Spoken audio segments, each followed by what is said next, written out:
윤석열 대통령에 대한 체포에 나섰던 고위공직자 범죄수사처가 대통령 경호처 등의 저항에 가로막혀서 결국 영장 집행에 실패했습니다. 네, 공수처의 앞으로의 대응에 관심이 모아지고 있는 상황입니다. 관련 내용을 양지민 변호사와 얘기 나눠보겠습니다. 어서 오시죠. 안녕하세요. 네, 오늘 오전 공수처가 영장 집행을 시도를 했지만 5시간 반에 걸친 대치 끝에 결국에는 집행을 하지 못한 채로 다시 돌아가야 했는데요. 이런 상황, 중간에 몸싸움도 있었고 조금 예상을 하셨나요?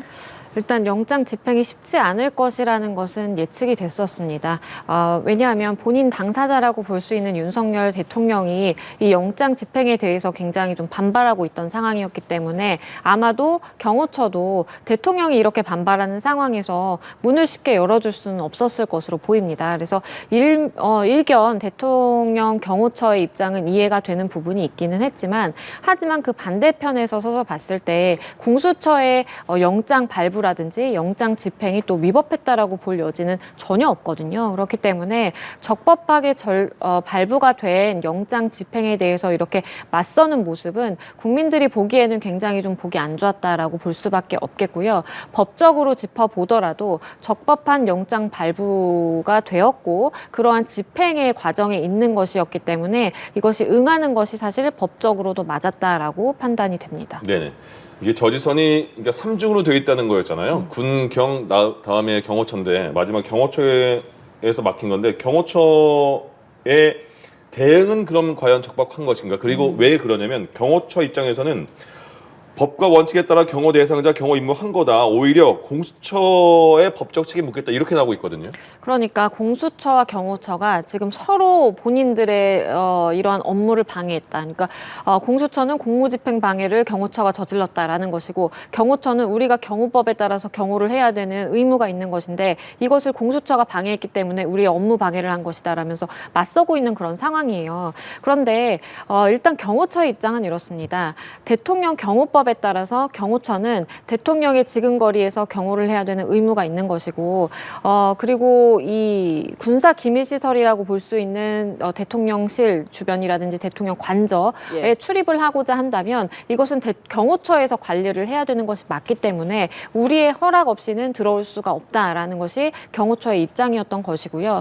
다만 여기서 이제 짚어볼 부분은 경호처의 임무라는 것은 대통령이 어떠한 외부로부터의 위협이라든지 위해 요소가 있을 때 그것을 막아서는 저지하는 그러한 역할을 수행하는 것이 경호처의 입장이라고 볼 수가 있겠습니다. 그런데 공수처에서 지금 적법하게 발부받은 영장을 들고 와서 이것을 집행하려고 하는 것인데 과연 이것이 외부의 위협으로 볼 수 있을지를 짚어봐야 되는 부분이고요. 만약에 이것이 외부의 위협이라고 볼 수 없다라고 한다면 경호처의 임무를 벗어나서 과잉 경호를 했다라고 밖에 볼 수 없는 부분이기 때문에 이 부분은 추후에도 법적으로 문제가 될 소지가 있습니다. 지금 과잉 경호라고 볼 여지도 있다 이렇게 말씀을 하셨어요. 그리고 공수처에서는 이렇게 영장이 지금 적법하게 발부된 영장인데 이걸 가로막는 것은 직무유기다 혹은 특수 공무집행 방해다. 이렇게 주장을 하고 있는 상황인데 경호처에 오늘 그런 행했던 일들이 나중에 법적으로 문제가 되거나 처벌을 받거나 그럴 가능성도 있는 걸까요? 가능성이 충분히 있습니다. 그렇기 때문에 경호처장과 경호차장이 오늘 실제로 특수공무집행 방해죄로 입건이 된 것이고요. 내일 출석을 하라라고 공수처에서 통보를 하기도 했습니다. 그러니까 일단은 공수처의 입장은 그런 것입니다.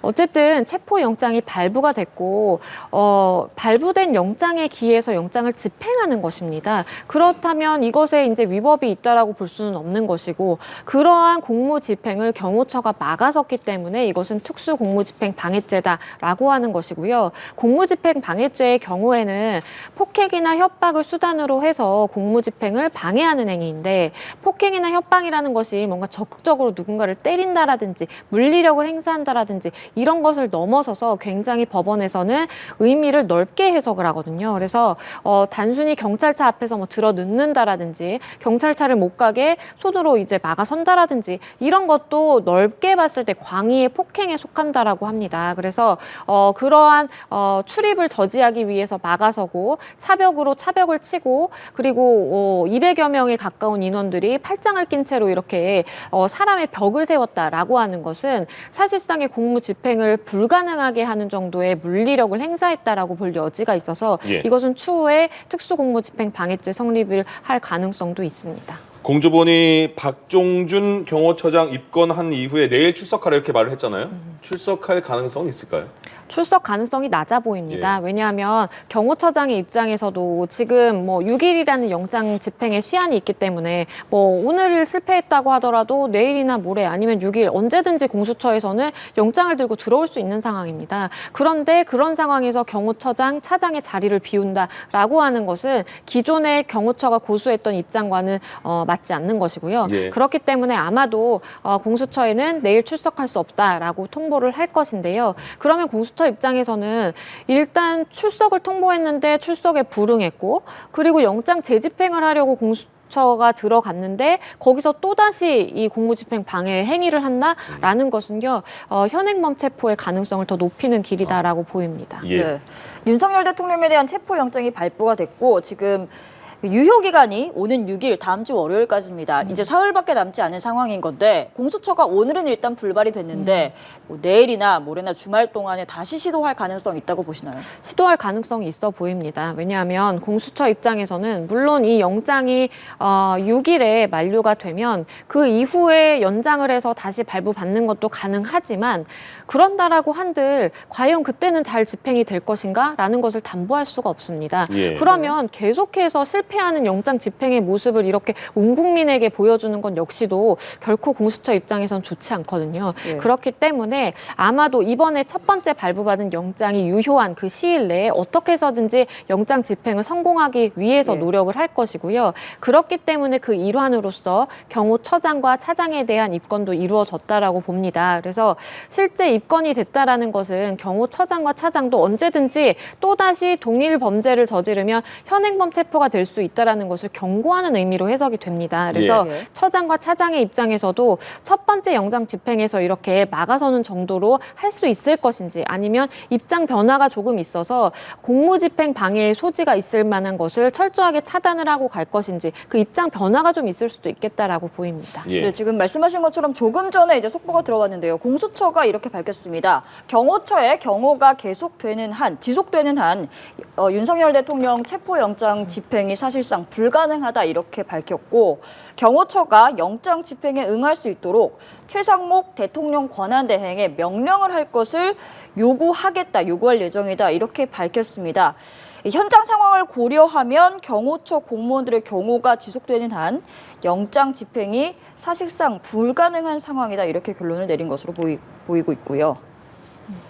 근데 이런 상황이면 6일까지 집행 기간인데 계속 이런 거잖아요. 지금 그 공수처에서 나온 입장이 똑같이 반복되는 상황이면 경호처가 이렇게 강경 대응을 나오면 집행하기가 어렵다 이런 상황인데 그러면 이렇게 6일까지 지난 다음에 그 이후에 그럼 다시 그 체포영장을 청구할 것인지 지금 공수처의 입장을 어떻게 해석해야 될까요? 일단 공수처의 입장은 지금 이런 상황에서는 우리가 뭐 100번을 시도한들 차벽과 사람벽에 가로막혀서 관저에 들어갈 수가 없기 때문에 이대로는 불가능하다라고 판단을 한 것으로 보입니다. 예. 그렇기 때문에 공수처에서 가지고 있는 지금 시나리오는 첫 번째는 말씀을 드린 것처럼 경호처장과 차장을 입건함으로써 만약에 또다시 우리 이렇게 막아서서 특수공무집행 방해죄를 만약에 성립시키게 된다면 똑같은 범죄 행위를 한다면 우리는 현행범 체포할 것이다 라는 경고의 메시지를 보낸 것이고 예. 더불어서 실제 만약에 그러한 상황이 발생한다라고 한다면 아마 현행범 체포할 것입니다. 그러면 처장과 차장이 없는 상황에서 경호처 사람들이 일사불란하게 움직이면서 똑같이 관저를 사수하기는 굉장히 좀 힘들어 보이고요. 예. 그렇기 때문에 이러한 방식으로 관저를 뚫고 들어갈 것인지 아니면 두 번째 나온 이야기는 이 최상목 권한 대행이 사실상 대통령의 대부분의 권한을 승계받아서 지금 그 대통령직의 임무를 수행하고 있다라고 볼 수도 있는 그 대행이기 때문에 경호처 역시도 원래 대통령의 지휘, 감독을 받는 것이지만 예. 지금 대통령의 권한이 승계되어 있는 최상목 권한대행으로부터 그러한 지휘라든지 명령을 받는다라고 보는 것이 법적으로는 맞거든요. 예. 그렇기 때문에 공수처에서 경호처에 대한 명령을 내릴 수 있는 권한자라고 볼 수 있는 최상목 권한대행이 지금이라도 나서서 경호처에 이러한 영장 집행에 협조를 해라라고 명령을 내려줄 것을 압박을 하는 이렇게 두 가지 전략으로 가고 있다라고 보입니다. 요거 하나요. 그 공수처가 지금은 어쨌든 경호처의 지속 이렇게 그 강경 대응이 지속되는 한 영장 집행은 사실상 불가하다 이렇게 입장은 냈지만 그래도 6일까지 시간이 남아 있으니까 입장은 이렇게 냈지만 다시 그래도 재정비를 해서 추가로 집행할 가능성이 있을까요? 가능성이 좀 있다라고 보입니다. 왜냐하면 지금 만약에 영장 집행에 아예 실패한 채로 이 6일의 기간을 넘겨버리게 된다면 공수처는 또다시 선택의 기로에 놓이는 것입니다. 예. 체포영장을 또다시 발부받을 것인지 아니면 체포영장을 생략하고 그냥 사전 구속영장으로 가서 구속영장을 받아낼 것인지에 고민에 또 처하게 되는 것이에요. 예. 그런데 체포영장 발부와 구속영장 발부에 그 소명이 돼야 된다라는 법조항이라든지 그 요건은 이제 같지만 하지만 체포영장과 구속영장의 그 무게는 사실 다르거든요. 예. 실무적으로도 구속영장이 훨씬 더 엄중하고 무게가 있는 사안이기 때문에 그만큼 발부받기가 까다롭다라고도 해석될 여지가 있습니다. 그래서 공수처 입장에서는 만약에 체포영장을 생략하고 구속영장으로 가겠다라고 했는데 만약에 불발이 된다면 이건 정말 어떻게 할 수 없는 상황이거든요. 물론 발부 가능성이 높긴 합니다. 예. 그럼에도 불구하고 공수처 입장에서는 체포부터 단계적으로 밟아가는 것이 훨씬 더 좋기 때문에 일단은 경호처장과 차장은 현행범 체포를 감행하고서라도 6일 전으로 집행을 시도를 하겠다라고 가닥을 잡을 가능성이 높아 보이고요. 예. 그게 아닌 한 구속영장으로 바로 갈 가능성이 높아 보입니다. 알겠습니다. 그리고 오늘 일각에서는 공수처가 5시간 반 정도 대치 끝에 다시 돌아선 것이 이 체포영장 집행에 대한 의지가 좀 약한 거 아니냐 이런 비판도 나오고 있고 또 동시에 지금 공수처 검사가 11명이잖아요. 그 인력이 좀 상대적으로 너무 적은 거 아니냐. 경호 인력과 뭐 군 인력에 비해서 조금 적었기 때문에 불발된 거 아니냐 이런 지적도 있고 공수처도 사실 현직 대통령 신분이긴 하기 때문에 예의를 갖추겠다라고 밝힌 바도 있어서 굉장히 고심이 깊을 것 같은데 오늘 그런 공수처의 조치 행한 것을 좀 어떻게 해석을 해야 할까요?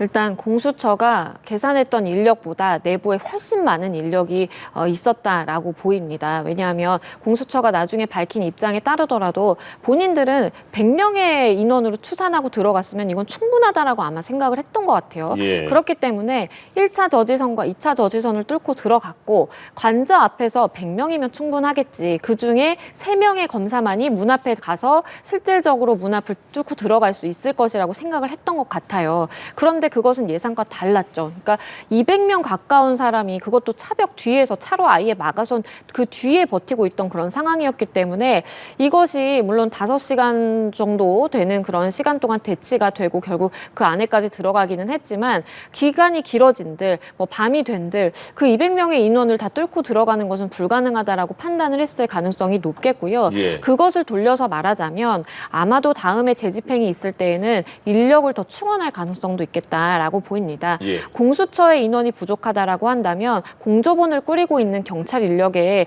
도움을 받을 수 있는 상황이기 때문에 공조본 차원에서 인력을 더 늘려서 영장 재집행을 시도할 가능성도 있어 보입니다.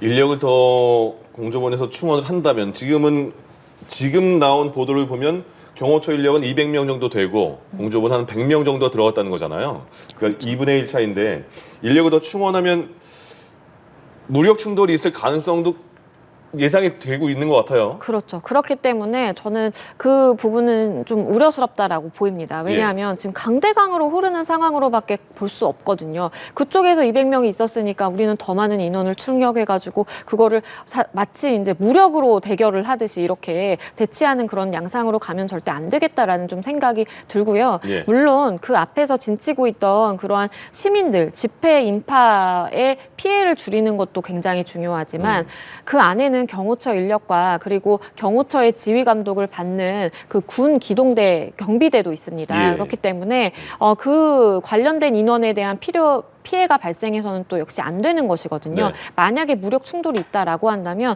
그것은 막바로 공무집행 방해로 입건을 할 수 있는 여지가 있는 것이고 공수처 역시도 영장 자체는 적법했고 그러한 적법한 영장에 따라서 뭐 집행을 한다라고 하지만 그 과정에서 누군가 다치는 부상자가 나온다라고 한다면 영장 집행의 절차에 있어서 나중에 문제 제기가 있을 수 있기 때문에 그 부분은 굉장히 좀 신중해야 된다라고 보입니다.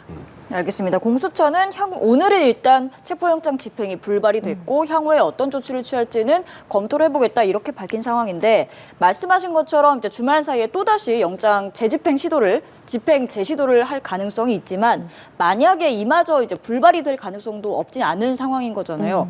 그 경우에는 아까 설명하신 것처럼 구속영장으로 바로 가기보다는 체포영장을 다시 청구할 가능성이 있다라고 하셨는데 그게 가능한 시나리오인 거죠?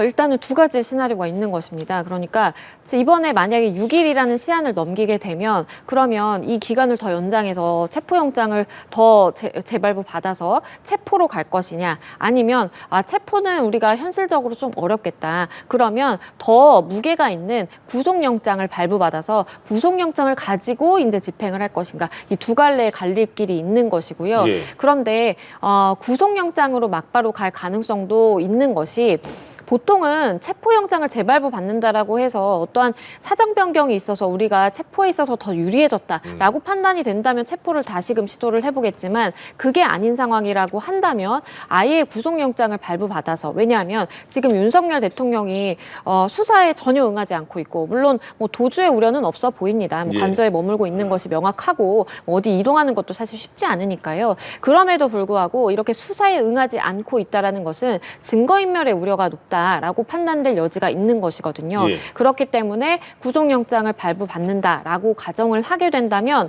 구속영장의 집행에 있어서는 경호처도 이렇게 막아서기는 좀 힘들 것이다라는 생각이 개인적으로 들고요. 예. 그 이유는 만약에 구속영장 발부를 막아선다라고 한다면 공수처도 더 강경하게 나가서 현행범 체포라든지 공무집행 방해 입건에 대해서 더 적극적일 수밖에 없기 때문에 예. 그래서 이 체포영장 집행과는 좀 차이가 있을 수 있겠다라는 생각이 듭니다. 그러게요. 지금 화면으로 보이시는 모습이 지금 이 시각 윤석열 대통령 관저, 서울 한남동에 있는 관저 앞의 상황인데요. 지금 탄핵에 찬성하는 인원과 반대하는 인원이 모여서 계속 자리를 지키고 있는 모습을 보고 계십니다. 예. 그러니까 지금 이런 상황이라면 공수처가 그 조금 전에 발표한 대로 경호처가 계속 이렇게 나온다면 영장 집행은 사실상 불가하다. 지금 변호사님 말씀처럼 체포영장을 다시 한번 6일 이후에 신청한다 하더라도 상황은 계속 반복될 것 같거든요. 똑같은 상황이. 그러니까 이게 공수처 입장에서 어떤 선택을 할 것인가 궁금하기도 합니다. 바로 말씀하신 대로 구속영장으로 들어가는가 그게 영장 발부가 될 것인가 그것도 궁금하고 또 하나 짚어볼 게 오늘 헌재 2차 변론 준비 기일이 열렸습니다. 근데 여기서는 이제 변론 준비 기일은 여기서 끝난 거고 이제 바로 이제 변론이 시작되는 건가요, 이제부터? 그렇죠. 그러니까 과연 오늘로 변론 준비 기일이 끝날 것이냐 아닌가라는 점에서도 많은 주목을 받았는데요. 일단은 헌재의 결정은 이번으로 2차 변론 준비 기일로서 준비 기일은 끝내고 예. 그리고 1월 14일부터 막바로 변론 기일, 1차 변론 기일로 들어가겠다라고 이제 결정을 했습니다. 그 차이가 뭐예요? 변론 준비 기일은요, 본격적인 변론에 들어가기에 앞서서 쟁점 정리라든지 아니면 각 측에서 우리는 증인을 몇 명 정도 어떻게 신청을 하고 싶다. 그리고 증거의 경우에는 어떤 식으로 우리가 신청을 해서 확보를 하겠다. 뭐 이런 계획을 사실 설명을 하는 것입니다. 예. 그래서 쟁점 정리의 절차다라고 보시면 되겠고요. 이러한 쟁점이 정리가 되면 그 이후의 변론 기일에서는 하나하나의 쟁점을 두고 이제 치열하게 다툼을 하는 것입니다. 예. 그래서 지금까지 1차, 2차의 변론 기일을 통해서 헌재가 어느 정도 이 네 가지로 쟁점을 정리해서 추렸고요. 예. 그 네 가지의 그러니까 이 탄핵의 이유에 대해서 하나하나씩 뜯어보면서 변론 기일에서 양측이 다투는 그러한 절차를 거치게 됩니다. 예. 알겠습니다. 헌법재판관 2명이 최근에 새로 임명이 되면서 이제 6인에서 8인 체제가 됐습니다. 그래서 헌법재판소의 심리에도 좀 더 속도가 날 것이다 이런 전망도 나오고 있는데 오늘 윤석열 대통령의 법률 대리인이 이렇게 밝혔어요. 이 헌법재판관 2명이 4월에 퇴임을 앞두고 있는데 그렇다고 해서 증거 조사도 없이 심리를 빨리 끝내는 것은 상식에 반한다 이렇게 언급을 했는데 이 말인즉슨 좀 더 꼼꼼하고 철저하게 증거 조사를 해서 시간을 조금 많이 투여하겠다 이렇게 해석이 되는데 어떻게 보시나요? 그러니까 윤석열 대통령 측은 처음 절차부터 이 헌재의 절차부터 계속해서 우리는 시간이 더 필요하다라고 주장을 하는 측입니다. 그래서 그렇다 보니까 외부에서는 이제 4월 18일에 문영배 재판관과 이미선 재판관의 임기가 만료되거든요. 예. 그러면 헌재의 이제 정족수 문제라든지 과연 6명이서 이제 이걸 하는 것이 맞느냐 뭐 이런 문제 제기가 있을 수가 있기 때문에 그 전에 심리를 끝낼 가능성이 높다라는 그러한 의견들이 우세해요. 그러다 보니까 윤석열 대통령 측에서는 아니 우리는 이것에 대해서 전혀 위법한 계엄 선포가 아니었고 탄핵에 이유가 없다라고 다투는 입장에서는 사실상 증거를 하나하나 일일이 꼼꼼하게 살펴보고 증인 채택도 하고 싶은 만큼 다 해서 증인을 다 불러서 이제 물어볼 거 다 물어보고 이렇게 하고 싶은데 예. 단순히 이제 재판관들의 임기 만료라는 이유로 인해서 이렇게 4월 18일이라는 그 날짜 전을 딱 못 박아두고 마치 빨리 끝내려고 하는 것은 우리는 받아들일 수 없다라는 입장인 것이고요. 반면에 이제 헌재 입장에서는 고의적으로 윤석열 대통령 측이 재판 지연을 하려고 하고 있다라고 지금 보고 있는 상황이기 때문에 예. 이러한 주장이 모두 다 받아들여지기는 현실적으로 어려워 보입니다. 변론 기일 14일, 16일 이렇게 정해졌잖아요, 지금. 그럼 윤석열 대통령 와야 됩니까? 일단 첫 번째 변론 기일에는 출석을 하는 것이 원칙입니다. 그런데 헌재가 16일에도 이제 기일을 지정을 한 것은요. 아마도 14일에 출석을 하지 않을 것으로 보이기 때문에 보통 헌재는 첫 번째 변론 기일에 당사자가 출석하지 않으면 그 다음에는 없는 상태로 계속 절차를 진행합니다. 예. 노무현 전 대통령 때에도 그랬고 박근혜 전 대통령 때에도 본인이 이 헌재 재판에 출석을 하지는 않았어요. 그렇기 때문에 1월 14일에 아마도 윤석열 대통령이 불출석할 것이고 그렇다라고 한다면 1월 16일부터 본인 당사자가 없는 상황에서 재판을 계속하겠다라는 취지로 이렇게 두 가지의 기일을 잡은 것입니다. 예, 알겠습니다. 양지민 변호사와 얘기 나눠봤습니다.